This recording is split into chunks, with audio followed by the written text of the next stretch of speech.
Hi friends, ಎಲ್ರಿಗೂ ನಮಸ್ಕಾರ. ನಾನು ಸುರೇಖಾ ನಿಮ್ಮನ್ನ ವೆಲ್ಕಮ್ ಮಾಡ್ಕೊಳ್ತಾ ಇದ್ದೀನಿ ನನ್ನ ಒಂದು ಟ್ಯಾರೋ ಚಾನಲ್ ಆದಂತಹ ವೀನಸ್ 71ಗೆ. ಹಾಗಿದ್ರೆ ಬರುವಂತ 1st of March ಇಂದ 15th March ವರೆಗೂ ಕನ್ಯಾ ರಾಶಿಯವರಿಗೆ ಏನೆಲ್ಲ ಬರ್ತಾ ಇದೆ ಗೈಡೆನ್ಸ್ ಬರುತ್ತೆ. ಮತ್ತೆ ಅವ್ರಿಗೆ ಹೆಲ್ತ್ ಇರ್ಬೋದು, ರಿಲೇಶನ್ಶಿಪ್ ಇರ್ಬೋದು, ಮತ್ತೆ ಕರಿಯರ್ ಇರ್ಬೋದು, ಏನ್ ಬರ್ತಾ ಇದೆ ಅಂತ ನೋಡೋಣ. ರೀಡಿಂಗಿಗೆ ಇನ್ನು ನೀವು ಅಲೈನ್ ಆಗಿಲ್ಲ ಅಂತಂದ್ರೆ ಒಂದ್ಸಾರಿ ಚಾನಲ್ ನ ಸಬ್ಸ್ಕ್ರೈಬ್ ಮಾಡ್ಕೊಂಡು ಅಲೈನ್ ಮಾಡ್ಕೊಳ್ಳಿ. ಅಷ್ಟೇ ಅಕ್ಯುರೇಟ್ ಆದಂತ ನಿಮ್ಗೆ ರೀಡಿಂಗ್ ಬರುತ್ತೆ ಅಂತ ಹೇಳಿಕ್ ಇಷ್ಟಪಡ್ತೀನಿ. ಈ ಒಂದು ರೀಡಿಂಗ್ ಅನ್ನ ಮ್ಯಾರಿಡ್, ಅನ್ಮ್ಯಾರಿಡ್, ಸಿಂಗಲ್ ಮತ್ತೆ ಫಸ್ಟ್ ಸೆಕೆಂಡ್ ಮ್ಯಾರೇಜ್ ಎಲ್ಲರೂ ಕೂಡ ನೋಡಬಹುದು. ನಿಮ್ಗೆ ಎಷ್ಟು ರೀಡಿಂಗ್ ರೆಸೋನೇಟ್ ಆಗುತ್ತೆ ಅಷ್ಟನ್ನ ಮಾತ್ರ ತಗೊಳ್ಳಿ, ಉಳಿದಿದ್ದು ಆಸ್ ಎ ಗೈಡ್ಲೈನ್ಸ್ ಅಂತ ತಗೊಳ್ಳಿ ಅಂತ ಹೇಳ್ಬಹುದು. ಮತ್ತೆ ಆದಷ್ಟು ಕನ್ಯಾ ರಾಶಿಯವರು ಯಾರಿದ್ದಾರೆ, ನಿಮ್ಮ ಫ್ರೆಂಡ್ಸ್ ಇರ್ಬೋದು, ನಿಮ್ಮ ಕಾಲೀಗ್ಸ್ ಇರ್ಬೋದು, ಯಾರಿದ್ದಾರೆ ಅವ್ರ ಜೊತೆಗೆ ಶೇರ್ ಮಾಡ್ಕೊಳ್ಳಿ. ಅವರು ಕೂಡ ತಿಳ್ಕೊಳ್ಳಿ ಬರುವಂತ ದಿನಗಳು ಅವ್ರಿಗೆ ಯಾವ ರೀತಿ ಇರುತ್ತೆ ಅಂತ ಹೇಳಿ. ಹಾಗಿದ್ರೆ ನೋಡೋಣ. ಫಸ್ಟ್ ಆಫ್ ಆಲ್ ಅವರ ಒಂದು ಹೆಲ್ತ್ ಯಾವ ರೀತಿ ಇದೆ, ಕರಿಯರ್ ಮತ್ತೆ ರಿಲೇಶನ್ಶಿಪ್, ಮತ್ತೆ ಯೂನಿವರ್ಸ್ ಇಂದ ಗೈಡೆನ್ಸ್ ಏನ್ ಬರುತ್ತೆ. ಸಾಧ್ಯ ಆದ್ರೆ ನಿಮ್ಗೆ ಕೆಲವೊಂದಿಷ್ಟು ರೆಮಿಡೀಸ್ ಕೂಡ ನಾನು ಹೇಳ್ತೀನಿ. ಸೊ ಅದರಿಂದ ನಿಮ್ಗೆ ತುಂಬಾನೇ ಹೆಲ್ಪ್ ಆಗುತ್ತೆ ಅಂತ ಹೇಳ್ಬಹುದು. ಓಕೆ, ನಿಮ್ಗೆ ಎಷ್ಟು ರೆಸೊನೇಟ್ ಆಯ್ತು ನನಗೆ ಕಮೆಂಟ್ ಮುಖಾಂತರ ತಿಳಿಸಿ ಅಂತ. ಅಂದ್ರೆ ನನಗೂ ಕೂಡ ಫೀಡ್ಬ್ಯಾಕ್ ಗೊತ್ತಾಗುತ್ತೆ ಎಷ್ಟು ನಿಮ್ಗೆ ರೆಸೊನೇಟ್ ಆಯ್ತು ಅಂತ ಹೇಳಿ. ಸೊ ಬರ್ತಾ ಈಗ ನಾನ್ ನೋಡ್ತಾ ಇರುವಂತದ್ದು ಕನ್ಯಾ ರಾಶಿಯವರಿಗೆ ಹೆಲ್ತ್ ವೈಸ್ ನಿಮ್ಗೆ ಯಾವುದೇ ರೀತಿ ತೊಂದರೆಗಳು ನನಗೆ ಕಾಣ್ತಾ ಇಲ್ಲ. ತುಂಬಾ ಚೆನ್ನಾಗಿದೆ, ತುಂಬಾ ಚೆನ್ನಾಗಿ ಬ್ಯಾಲೆನ್ಸ್ ಮಾಡ್ಕೊಂಡು ಹೋಗ್ತಾ ಇದ್ದೀರಾ. ಓಕೆ, ಬ್ಯಾಲೆನ್ಸ್ ಮಾಡಿದೀರಾ. ಮುಂದೆ ಹಿಂದೆ ಕೂಡ ಬ್ಯಾಲೆನ್ಸ್ ಮಾಡಿದೀರಾ, ಈಗೂ ಕೂಡ ಮಾಡ್ತಾ ಇದ್ದೀರಾ. ಬಟ್ ಮುಂಬರುವ ದಿನಗಳಲ್ಲಿ ಬ್ಯಾಲೆನ್ಸ್ ಮಾಡ್ಬೇಕು ಅಂತ ನಿಮ್ಗೆ ಬರ್ತಾ ಇರೋವಂಥದ್ದು. ತುಂಬಾ ವರ್ಕ್ ಅಂತ ಹೇಳಿ ನಿಮ್ಮ ಒಂದು ಹೆಲ್ತ್ ಅನ್ನ ನೆಗ್ಲೆಕ್ಟ್ ಮಾಡ್ಲಿಕ್ಕೆ ಹೋಗ್ಬೇಡಿ. ಏನೋ ನಿಮ್ಗೆ ಆಗ್ತಾ ಇದೆ ಆ ರೀತಿ ಅಂತಂದ್ರೆ ಡಾಕ್ಟರ್ಗೆ ಕನ್ಸಲ್ಟ್ ಮಾಡಿ ಸ್ವಲ್ಪ ಟ್ರೀಟ್ಮೆಂಟ್ ಏನಾದ್ರೂ ಇದ್ರೆ ಅದನ್ನ ತಗೊಳ್ಳಿ ಅಂತ ಮುಂಬರುವ ದಿನಗಳಲ್ಲಿ ಬರ್ತಾ ಇರುವಂತದ್ದು. ಓಕೆ, ಚೆನ್ನಾಗಿದೆ. ಆ ರೀತಿ ಏನು ತೊಂದರೆಗಳೇನು ಬರ್ತಾ ಇಲ್ಲ, ಚೆನ್ನಾಗಿದೆ. ಆದ್ರೂ ಕೂಡ ಕೆಲವೊಂದ್ಸಾರಿ ನಾವೇನ್ ಮಾಡ್ತೀವಿ, ನಮ್ಮ ಜಾಬ್ ಅಥವಾ ನಮ್ಮ ಕರಿಯರ್ ಅಲ್ಲಿ ಎಷ್ಟು ಬ್ಯುಸಿ ಆಗಿರ್ತೀವಿ ಅಂತಂದ್ರೆ ನಾವು ಇನ್ನೊಂದು ಎದಕ್ಕೂ ಚಾನ್ಸಸ್ ಕೊಡೋದೇ ಇಲ್ಲ. ಅಲ್ಲಿ ಕೇರ್ ಮಾಡ್ಬೇಕು, ಅಲ್ಲಿ ಫೋಕಸ್ ಮಾಡ್ಬೇಕು ಅಂತ ಹೇಳಿ. ಹಾಗಾಗಿ ಆ ರೀತಿ ಏನು ಮಾಡೋದು ಬೇಡ. ಸ್ವಲ್ಪ ನಿಮ್ ಮೇಲೆ ನೀವು ಕೇರ್ ಮಾಡ್ಕೊಳ್ಳಿ. ಸಾಧ್ಯ ಆದ್ರೆ ನಿಮ್ಗೆ ಗೈಡೆನ್ಸ್ ಬರ್ತಾ ಇರೋಂಥದ್ದು ನಿಮ್ಮಷ್ಟಕ್ಕೆ ನೀವು ಟೈಮ್ ಅನ್ನ ಸ್ಪೆಂಡ್ ಮಾಡಿ ನಿಮ್ಮ ಫ್ಯಾಮಿಲಿ ಅವ್ರು ಇರ್ಬೋದು, ನಿಮ್ಮ ಕಾಲೀಗ್ಸ್, ಫ್ರೆಂಡ್ಸ್ ಇರ್ಬೋದು, ನಿಮ್ಮ ಲವ್ ಒನ್ಸ್ ಇರ್ಬೋದು, ಯಾರು ನಿಮ್ಮ ವೆಲ್ ವಿಶರ್ ಇದ್ದಾರೆ ಅವ್ರ ಜೊತೆಗೆ ನೀವು ಟೈಮ್ ಅನ್ನ ಸ್ಪೆಂಡ್ ಮಾಡಿ. ಸಾಧ್ಯ ಆದ್ರೆ ಒಂದು ಟ್ರಿಪ್ ಅಂತ ಮಾಡ್ಕೊಳ್ಳಿ, ಪಿಕ್ನಿಕ್ ಅಂತ ಮಾಡ್ಕೊಳ್ಳಿ. ಆ ಒಂದು ಮೊಮೆಂಟ್ ಅನ್ನ ಎಂಜಾಯ್ ಮಾಡಿ. ಸೊ ತುಂಬಾ ಹೆಲ್ದಿ ಮೈಂಡ್ ಇರುತ್ತೆ. ಮೈಂಡ್ ಹೆಲ್ದಿ ಇದ್ದಾಗ ಮಾತ್ರ ಫಿಸಿಕಲಿ ನಾವು ಫಿಟ್ ಆಗಿರೋದಕ್ಕೆ ಚಾನ್ಸಸ್ ಇದೆ. ಹಾಗಾಗಿ ನಿಮ್ಗೆ ಸ್ವಲ್ಪ ನೀವೇನ್ ಮಾಡ್ತಾ ಇದ್ದೀರಾ ಆ ಮೊಮೆಂಟ್ ಅನ್ನ ಸೆಲೆಬ್ರೇಟ್ ಮಾಡ್ಕೊಳ್ಳಿ. ಇನ್ನೊಬ್ರ ಜೊತೆಗೆ ಶೇರ್ ಮಾಡ್ಕೊಳ್ಳಿ. ನಿಮ್ಗೆ ಯಾರು ಕೇರ್ ಮಾಡ್ತಾರೆ, ಯಾರು ಲವ್ ಮಾಡ್ತಾರೆ, ಯಾರು ವೆಲ್ ವಿಶರ್ಸ್ ಇದ್ದಾರೆ ಅವ್ರ ಜೊತೆಗೆ ನೀವು ಮಾಡಿದಾಗ ನಿಮ್ಗೆ ಇನ್ನೂ ಚೆನ್ನಾಗ್ ಅನ್ಸುತ್ತೆ. ಫ್ರೀ ಆಗಿ ನೀವು ಥಿಂಕ್ ಮಾಡ್ಲಿಕ್ಕೆ ಶುರು ಮಾಡ್ತೀರಾ. ಟೈಮ್ ಕೊಡಿ ನಿಮ್ಗೋಸ್ಕರ. ಓಕೆ, ಇದು ನಿಮ್ಗೆ ಗೈಡೆನ್ಸ್ ಅಂತ ಬರ್ತಾ ಇರುವಂತದ್ದು. ಇನ್ನು ಕರಿಯರ್ ವೈಸ್ ನೋಡಿದಾಗ ಯಾಕೋ ಕರಿಯರ್ ಅಲ್ಲಿ ನಿಮ್ಗೆ ಯಾರೋ ಒಬ್ರು ಪ್ರಾಬ್ಲಮ್ ಕ್ರಿಯೇಟ್ ಮಾಡಿರ್ಬೋದು. ಇದಕ್ಕಿಂತ ಮುಂಚೆ ಚೀಟ್ ಮಾಡಿರ್ಬೋದು ಕರಿಯರ್ ಅಲ್ಲಿ. ಚೀಟ್ ಅಂತಂದ್ರೆ ನೋಡಿ, ಇವಾಗ ನೀವು ಬಿಸ್ನೆಸ್ ಮಾಡ್ತಾ ಇದ್ರೆ ಅಲ್ಲಿ ಯಾರಾದ್ರೂ ನಿಮ್ಮ ಏನಾದ್ರೂ ಪ್ರಾಬ್ಲಮ್ ಕ್ರಿಯೇಟ್ ಮಾಡಿದ್ದಾರೆ. ಅವ್ರ ಕಡೆಯಿಂದ ನಿಮ್ಗೆ ಇನ್ನೊಬ್ರ ಕಡೆಯಿಂದ ಏನೋ ತೊಂದರೆಗಳಾಗಿರ್ಬೋದು. ಅಥವಾ ನೀವು ಆಫೀಸಲ್ಲಿ ಏನಾದ್ರೂ ವರ್ಕ್ ಮಾಡ್ತಾ ಇದ್ದೀರಾ, ಜಾಬ್ ಮಾಡ್ತಾ ಇದ್ದೀರಾ, ಅಲ್ಲಿ ನಿಮ್ಮ ಒಂದು ಪೊಸಿಷನ್ ಇರ್ಬೋದು, ಅದ್ರ ಬಗ್ಗೆ ಇರ್ಬೋದು. ಅಥವಾ ನೀವೇನು ಪ್ರಾಜೆಕ್ಟ್ ತಗೊಂಡಿರ್ತೀರಾ, ನಿಮ್ಮ ಪ್ರಾಜೆಕ್ಟ್ ಅನ್ನ ಅವ್ರ ಪ್ರಾಜೆಕ್ಟ್ ಅಂತ ಹೇಳಿ ಈ ರೀತಿ ಯಾರೋ ನಿಮ್ಗೆ ಮೋಸ ಮಾಡಿರ್ಬೋದು ಅನ್ನೋ ಅಂತದ್ದು ತುಂಬಾ ಕಾಣ್ತಾ ಇದೆ ನನ್ಗೆ. ಬಟ್ ಇದು ನಿಮ್ಗೆ ಯಾವ್ದು ಇಂಪ್ಯಾಕ್ಟ್ ಅಂತ ಅನಿಸ್ತಾ ಇಲ್ಲ. ಯಾಕಂತಂದ್ರೆ ನೀವು ಪ್ಯೂರ್ ಕರಿಯರ್ ಓರಿಯೆಂಟೆಡ್ ಪರ್ಸನ್ ಕನ್ಯಾ ರಾಶಿ ಅವರು. ಹಾಗಾಗಿ ಅದು ನಿಮ್ಮ ಪ್ರೆಸೆಂಟ್ ಮೂಮೆಂಟ್ಗೆ ಯಾವುದೇ ರೀತಿ ಇಂಪ್ಯಾಕ್ಟ್ ಆಗೋದಿಲ್ಲ. ನೀವು ತುಂಬಾ ಫೋಕಸ್ಡ್ ಇದ್ದೀರಾ. ಯಾರೋ ನಿಮ್ ಜೊತೆ ಧೋಕಾ ಮಾಡಿದ್ರೂ ಕೂಡ ನೀವು ಎಷ್ಟು ಫೋಕಸ್ಡ್ ಆಗಿದ್ದೀರಾ ಅಂತಂದ್ರೆ ನಿಮ್ಮ ಕರಿಯರ್ ಅನ್ನ ಬಿಟ್ಟು ಬೇರೆ ಎಲ್ಲೂ ನೋಡುವಂತ ಚಾನ್ಸೇ ಇಲ್ಲ ನಿಮ್ಗೆ. ಅಷ್ಟು ನೀವು ಅದನ್ನ ಗ್ರಿಪ್ ಅಲ್ಲಿ ತಗೊಂಡು ಕೂತಿದ್ದೀರಾ. ಅದರಲ್ಲಿ ಒಂಥರ ನೀವು ಕಿಂಗ್ ಇದ್ದ ಹಾಗೆ. ನಿಮ್ಗೆ ಎಲ್ಲಾನು ಆಸ್ಪೆಕ್ಟ್ಸ್ ಎಲ್ಲಾನು ಗೊತ್ತದ್ರಲ್ಲಿ. ಆ ರೀತಿ ನೀವು ಪೊಸಿಷನ್ ಅಲ್ಲೂ ಕೂಡ ಇದ್ದೀರಾ. ಯಾರು ಏನೇ ಧೋಕಾ ಮಾಡಿದ್ರು ಕೂಡ ನಿಮ್ಗೆ ಗೊತ್ತು ಅದರಿಂದ ಹೇಗೆ ಹೊರಗೆ ಬರಬೇಕು, ಅದನ್ನ ಹೆಂಗ್ ಮ್ಯಾನೇಜ್ ಮಾಡ್ಬೇಕು ಅನ್ನೋದು ನಿಮ್ಗೆ ತುಂಬಾ ಚೆನ್ನಾಗಿ ಗೊತ್ತು. ಇನ್ನು ಫ್ಯೂಚರ್ ಅಲ್ಲಿ ಕೂಡ ನೀವು ಯಾವ ರೀತಿ ಅಂತಂದ್ರೆ ಫ್ಯೂಚರ್ ಅಲ್ಲಿ ನೀವು ಹೆಚ್ಚಾನು ಹೆಚ್ಚು ಇನ್ವೆಸ್ಟ್ಮೆಂಟ್ ಮಾಡೋದ್ರ ಬಗ್ಗೆ ವಿಚಾರ ಮಾಡ್ತೀರಾ. ದುಡ್ಡು ಎಲ್ಲಿಂದ ಜಾಸ್ತಿ ಬರುತ್ತೆ, ಯಾವ ಒಂದು ಫೀಲ್ಡ್ ಅಲ್ಲಿ ನೀವು ಹಾಕ್ಬೇಕು ಅನ್ನೋ ಅಂತದ್ದು ಅದ್ರ ಬಗ್ಗೆ ನೀವು ತುಂಬಾ ವಿಚಾರ ಮಾಡ್ತೀರಾ, ಥಿಂಕ್ ಮಾಡ್ತೀರಾ. ಒಂದ್ ಕಡೆ ಬಿಟ್ಟು ಇನ್ನೊಂದ್ ಕಡೆ ನೀವು ಇನ್ವೆಸ್ಟ್ಮೆಂಟ್ ಮಾಡ್ಬೇಕು, ನಿಮ್ಮ ತಲೆಯಲ್ಲಿ ಅದು ಬರ್ತಾ ಇರುತ್ತೆ. ಯಾವಾಗ ನಿಮ್ಮ ಹತ್ರ ದುಡ್ಡು ಇರುತ್ತೆ ಅವಾಗ ನಿಮ್ಗೆ ಅದು ಅಫ್ಕೋರ್ಸ್ ಬಂದೇ ಬರುತ್ತೆ.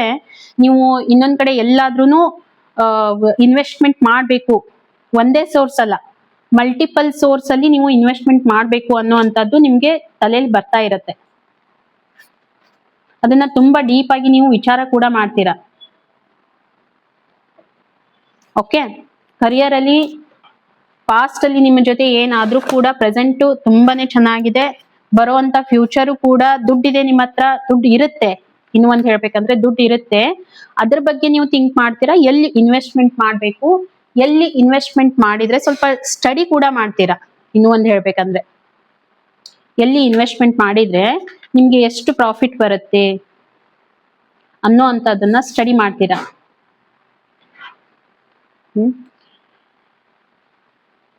ಮತ್ತೆ ತುಂಬಾ ಇಲ್ಲಿ ನಿಮ್ಗೆ ಗೈಡೆನ್ಸ್ ಏನ್ ಬರ್ತಾ ಇದೆ ಹಾಗಿದ್ರೆ ಕರಿಯರ್ ಅಲ್ಲಿ? ನೀವು ಸಪೋಸ್ ಇನ್ವೆಸ್ಟ್ಮೆಂಟ್ ಮಾಡ್ತೀರಾ, ಅಲ್ಲಿ ತುಂಬಾ ಎಫರ್ಟ್ ಕೂಡ ಹಾಕ್ತೀರಾ, ಡಿಸಪಾಯಿಂಟ್ಮೆಂಟ್ ಆಗ್ಲಿಕ್ಕೆ ಹೋಗ್ಬೇಡಿ. ನೀವು ಅನ್ಕೊಂಡಿರೋ ಅಷ್ಟು ರಿಸಲ್ಟ್ ನಿಮ್ಗೆ ಬಂದಿಲ್ಲ ಅಂತಂದ್ರೆ ಡಿಸಪಾಯಿಂಟ್ಮೆಂಟ್ ಆಗುವಂತದ್ದು ಮಾಡ್ಕೊಳಿಕ್ ಹೋಗ್ಬೇಡಿ. ಕನ್ಫ್ಯೂಷನ್ಸ್ ಬೇಡ.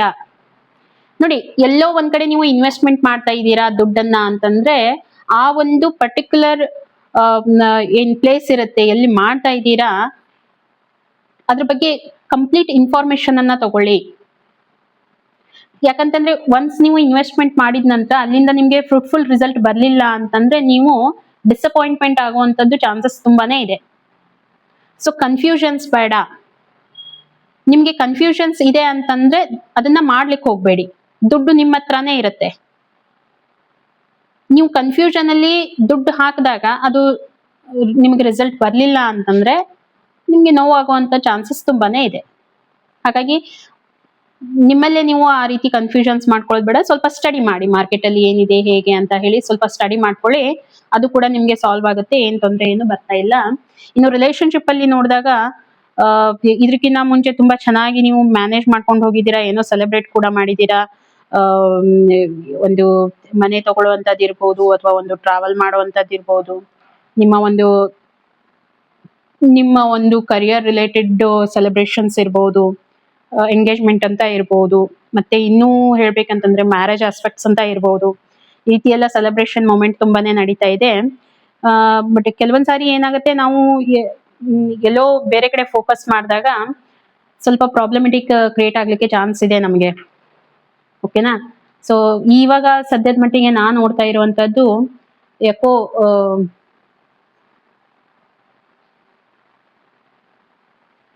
ಹಾ ತುಂಬಾ ಚೆನ್ನಾಗಿ ಇದಕ್ಕಿಂತ ಹಿಂದೆ ಕೂಡ ನೀವು ತುಂಬಾ ಚೆನ್ನಾಗಿ ಮಾಡ್ಕೊಂಡು ಹೋಗಿದ್ದೀರಾ. ಈಗೂ ಕೂಡ ನೀವು ಪ್ರಾಬ್ಲಮ್ ಏನು ನನಗೆ ಕಾಣ್ತಾ ಇಲ್ಲ. ತುಂಬಾ ಚೆನ್ನಾಗಿ ಮ್ಯಾನೇಜ್ ಮಾಡ್ಕೊಂಡು ಹೋಗ್ತಾ ಇದ್ದೀರಾ. ರಿಲೇಶನ್ಶಿಪ್ ಅಲ್ಲಿ ತುಂಬಾ ಸೆಕ್ಯೂರ್ ಆಗಿರಿದ್ದೀರಾ. ಓಕೆ, ಮತ್ತೆ ರಿಲೇಶನ್ಶಿಪ್ ಲಾಂಗ್ ಲಾಸ್ಟಿಂಗ್ ಆಗಿರುವಂತದ್ದು ಆ ರೀತಿ ಬಿಲ್ಡ್ ಆಗಿದೆ. ಮ್ಯೂಚುವಲ್ ಅಂಡರ್ಸ್ಟ್ಯಾಂಡಿಂಗ್ ಆ ರೀತಿ ಇದೆ ನಿಮ್ಮ ಪಾರ್ಟ್ನರ್ ನಡುವೆ, ನಿಮ್ಮ ಲವ್ ಒನ್ಸ್ ನಡುವೆ. ರೆಸ್ಪೆಕ್ಟ್ ಇದೆ, ಲವ್ ಇದೆ.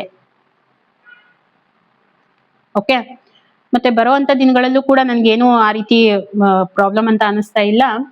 ತುಂಬಾ ಚೆನ್ನಾಗಿ ನೀವು ಮ್ಯಾನೇಜ್ ಮಾಡ್ಕೊಂಡು ಹೋಗ್ತೀರಾ. ಇನ್ನೇನು ನಂದೇ ಆಗ್ಬೇಕು ಅನ್ನುವಂಥದ್ದನ್ನ ಸ್ವಲ್ಪ ನೀವು ಬಿಡ್ಬೇಕು. ನಾನು ಏನ್ ಹೇಳ್ತೀನಿ ಅದೇ ಆಗ್ಬೇಕು ಅನ್ನುವಂಥದ್ದನ್ನ ಮೈಂಡ್ ಇಂದ ತೆಗೆದುಹಾಕಿ. ಇಬ್ರು ಜನ ಇರುವಾಗ ನಂದೇ ನಡಿಬೇಕು ಅನ್ನೋದು ತಪ್ಪಾಗತ್ತೆ. ಅವರ ಒಂದು ಮಾತು ಕೂಡ ನೀವು ಸ್ವಲ್ಪ ಕೇಳಬೇಕು. ಅವರು ಏನ್ ಹೇಳ್ತಾರೆ, ಯಾಕಂತಂದ್ರೆ ಬೇರೆ ಎಲ್ಲ ಕಡೆ ಓಕೆ, ರಿಲೇಶನ್ಶಿಪ್ ಅಂತ ಬಂದಾಗ ನಮ್ದೇ ನಾವು ನಡೆಸ್ಲಿಕ್ಕೆ ಆಗೋದಿಲ್ಲ. ಸ್ವಲ್ಪ ಅವ್ರಿಗೂ ಕೂಡ ಪ್ರಯಾರಿಟಿಯನ್ನ ಕೊಡ್ಬೇಕು. ಹಾಗಾಗಿ ಅಷ್ಟೇನು ಪ್ರಾಬ್ಲಮೆಟಿಕ್ ಅಂತ ನನ್ಗೆ ಅನಿಸ್ತಾ ಇಲ್ಲ. ಸ್ವಲ್ಪ ಸ್ಟ್ರಾಂಗ್ ಆಗಿ, ನಿಮ್ಮ ಪಾರ್ಟ್ನರ್ ಕೂಡ ಸ್ಟ್ರಾಂಗ್ ಆಗಿರ್ಬೋದು ಈ ವಿಷಯದಲ್ಲಿ. ಅವ್ರ ಜೊತೆ ನಿಮ್ಮ ಒಂದು ಏನು ಶೇರಿಂಗ್ ಇದೆ, ಬಾಂಡಿಂಗ್ ಇದೆ, ತುಂಬಾ ಒಂದು ಸ್ಟ್ರಾಂಗ್ ಇದೆ ಅಂತ ನಾನು ಹೇಳ್ಬಹುದು. ತುಂಬಾ ಒಂದು ಉಚ್ಚ ಮಟ್ಟದ್ದು ನೀವಿಬ್ರು ಇರುವಂತ ಕನ್ವರ್ಜೇಷನ್ಸ್ ಇರ್ಬೋದು, ಎಲ್ಲ ನಿಮ್ಮ ನಡುವೆ ಮಾತುಕತೆ ಇರ್ಬೋದು, ತುಂಬಾ ಸ್ಟ್ರಾಂಗ್ ಆಗಿರುತ್ತೆ, ಬಹಳ ಮೀನಿಂಗ್ಫುಲ್ ಆಗಿರುತ್ತೆ. ಅನ್ನೆಸೆಸರಿ ಏನೇನೋ ಮಾತಾಡ್ತಾ ನೀವು ಟೈಮ್ ಅನ್ನ ಪಾಸ್ ಮಾಡೋದಿಲ್ಲ.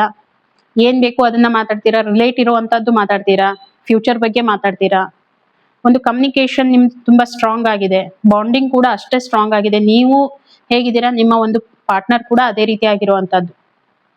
ಸೊ ಹಾಗಾಗಿ ರಿಲೇಶನ್ಶಿಪ್ ಅಲ್ಲಿ ನನಗೆ ಯಾವುದೇ ರೀತಿ ತೊಂದರೆಗಳು ಕಾಣ್ತಾ ಇಲ್ಲ. ಸ್ವಲ್ಪ ನೀವೇನಾದ್ರೂ ಬೇಗ ನೀವು ಎಂಗೇಜ್ಮೆಂಟ್ ಮಾಡ್ಕೋಬೇಕು, ಮ್ಯಾರೇಜ್ ಮಾಡ್ಕೋಬೇಕು ಅನ್ನೋ ಅಂತದ್ದು ಏನಾದ್ರೂ ನಿಮ್ಗೆ ಇದ್ರೆ ಸ್ವಲ್ಪ ಅವ್ರಿಗೆ ಟೈಮ್ ಕೊಡಿ ಅಂತ ಗೈಡೆನ್ಸ್ ಬರ್ತಾ ಇದೆ. ನಿಮ್ಮ ಮಾತನ್ನ, ನಿಮ್ಮ ಒಂದು ಥಾಟ್ಸ್ ನ ಅವ್ರ ಮೇಲೆ ಹಾಕ್ಲಿಕ್ಕೆ ಹೋಗ್ಬೇಡಿ. ಅವ್ರಿಗೂ ಸ್ವಲ್ಪ ಟೈಮ್ ಕೊಡಿ. ಇದ್ರಲ್ಲಿ ಸ್ಪೀಡ್ ತುಂಬಾ ಬೇಡ, ಅವಶ್ಯಕತೆ ಇಲ್ಲ. ಯಾಕಂತಂದ್ರೆ ರೀಸೆಂಟ್ಲಿ ನೀವೇನಾದ್ರೂ ಕೂಡಿರ್ಬೋದು, ನಿಮ್ಗೆ ಅನಿಸ್ತಾ ಇರ್ಬೋದು ತುಂಬಾ ಸ್ಟ್ರಾಂಗ್ ಬಾಂಡಿಂಗ್ ಇದೆ. ಆದ್ರೂ ಕೂಡ ಸ್ವಲ್ಪ ನೀವು ಟೈಮ್ ತಗೊಳ್ಳಿ ಇದಕ್ಕೆ. ನೀವು ರೆಡಿ ಇದ್ದೀರಾ, ಅವ್ರು ರೆಡಿ ಇರ್ಬೇಕಲ್ವಾ, ನಿಮ್ಮ ಪಾರ್ಟ್ನರ್ ರೆಡಿ ಇರ್ಬೇಕಲ್ವಾ ಈ ವಿಷಯದಲ್ಲಿ. ಸೊ ಹಾಗಾಗಿ ಒಂದ್ ಸ್ವಲ್ಪ ಟೈಮ್ ಕೊಡಿ, ನೀವು ಟೈಮ್ ತಗೊಳ್ಳಿ. ಎಷ್ಟು ಟೈಮ್ ತಗೊಳ್ತೀರಾ ಅಷ್ಟು ನಿಮ್ಗೆ ಒಬ್ರಿಗೊಬ್ರಿಗೆ ಅರ್ಥ ಮಾಡ್ಕೊಳ್ಳೋದಕ್ಕೆ ತುಂಬಾನೇ ಹೆಲ್ಪ್ ಆಗುತ್ತೆ ಅಂತ ಹೇಳ್ಬೋದು. ಹಾಗಿದ್ರೆ ಇದು ಒಂದು ಕನ್ಯಾ ರಾಶಿಯವರ ರೀಡಿಂಗ್ ಆಗಿತ್ತು. 1st of March ಇಂದ 15th of March ವರೆಗೂ. ಎಷ್ಟು ನಿಮ್ಗೆ ರಿಲೇಟ್ ಆಯ್ತು ನನಗೆ ಒಂದ್ಸಾರಿ ಕಮೆಂಟ್ ಅಲ್ಲಿ ತಿಳಿಸಿ ಅಂತ ಹೇಳ್ತಾ, ಹಾಗಿದ್ರೆ ಸಿಗೋಣ ಇನ್ನೊಂದು ವಿಡಿಯೋದಲ್ಲಿ. ಅಲ್ಲಿವರೆಗೂ ಎಲ್ರಿಗೂ ಕೂಡ ಥ್ಯಾಂಕ್ ಯು.